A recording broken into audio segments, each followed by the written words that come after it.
I'm Michelle from Legal Suite, and this is part 2A of Capturing a Party in the Address Book, the marital screen.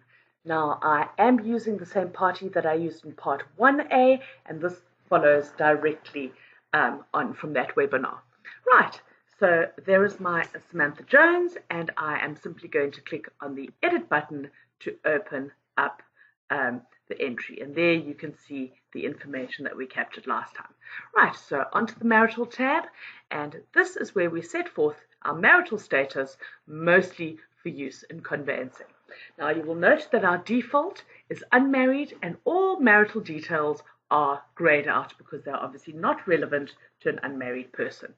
Now you will also note that we have two radio buttons for divorced and widowed, and if I click on the divorce or widowed button, the wording will change. Now, it is not good conveyancing convention to describe an unmarried person as anything other than unmarried, despite what their history is. So if Mrs. Jones goes by the title of Mrs., but she is unmarried and she's divorced, please reduce this back to unmarried, either by typing it in, or alternatively go to the lookup library and select unmarried and simply replace what's there. Now, if you need some assistance on using the lookup libraries, please do look at our webinar on that. Okay, so our other marital regimes on the drop-down, we have out of community, in community, foreign, civil union in, and civil union out. Now, these are the marital regimes currently recognized under South African law. If this changes, we will add and expand this list for you, and we will deal with other as well. Okay, so let's have a look at out of community property. This is obviously a marriage in terms of an antenuptial contract, and here we have all the details of the marriage, which you will glean from the antenuptial contract and from the marriage certificate, which you are required to have as part of your supporting documentation. Now, you can either use the little calendar in order to insert the date of marriage. Alternatively, you can simply type it in with your fingers. And again, place of marriage, you can either type it in, or alternatively, you can use the lookup libraries. Okay, spouse domiciled in, this speaks to the domicile of the husband. Where was the husband domiciled at the time of the marriage? Click on the ellipse button, and we have given you every country in the world, South Africa being the default. Just find the country and say select. Now, as this is an outer community of property marriage, the husband would have been domiciled in South Africa. The antenuptial contract number, which you will gain from the ANC, and the deeds office in which it was registered. So I'm going to go into my lookup library and grab Pietermaritzburg. Now, even though your party may be a solo party in the matter, this information populates your marital and solvency affidavit. So please do fill it in. If you don't have it at the time of capturing, please come back and complete it. Okay, so in terms of spousal details, again, even though the spouse may not be relevant to the matter, it is required for the affidavits. If you don't fill it in and you merge your documents, the program will leave blank spaces in the document.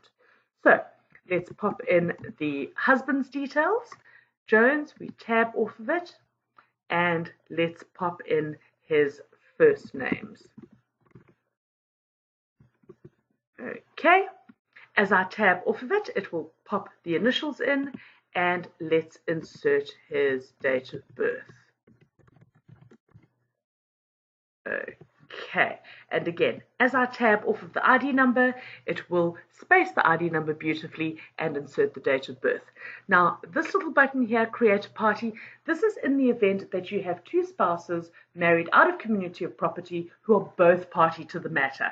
What this button will do, it will create a reciprocal party with Stephen Jones at the General tab and Samantha Jones under the Marital tab. So if I say create a party, it's bouncing the ID number and it's saying, look, we do have some parties called Jones in the address book. Are you sure you're not inserting a duplicate?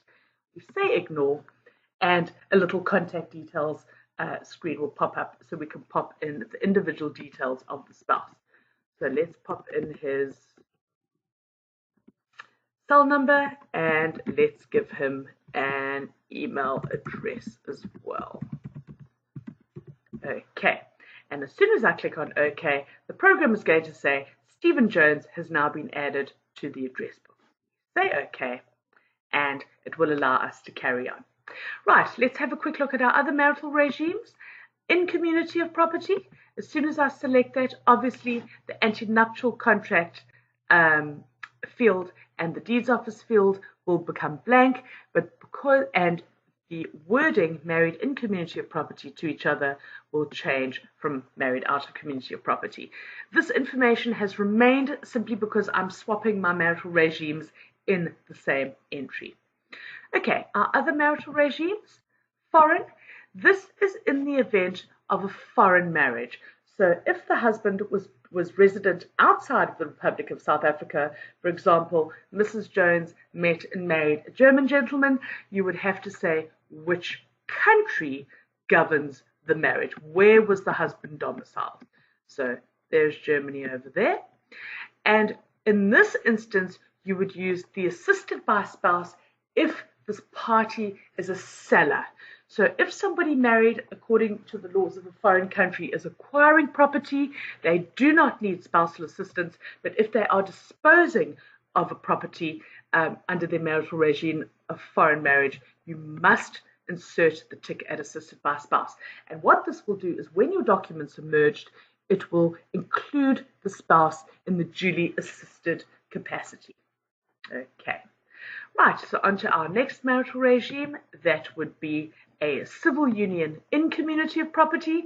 This is simply an in community of property in terms of a civil union. So this was a marriage that was registered at court or at Home Affairs and has the same properties of an in community of property marriage.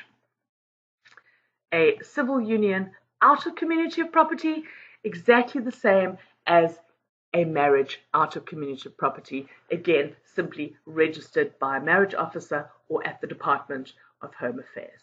Okay, and again the same information is required as for marriage out of community of property. Now we have an option called other. This is where your parties are married by a marital regime other than those on the drop down. And if we go to the little lookup library, you can see we have Hindu rights, Muslim rights, customary unions, and so on and so forth. So if your party is married by Muslim rights, you can say select and replace what's there. However, if your party is married by an unrecognized form of marriage, unless they have had that marriage registered at the Department of Home Affairs, they are considered to be unmarried. So if my party is married by Muslim rights but doesn't have a valid marriage certificate issued by the state, they are deemed to be unmarried.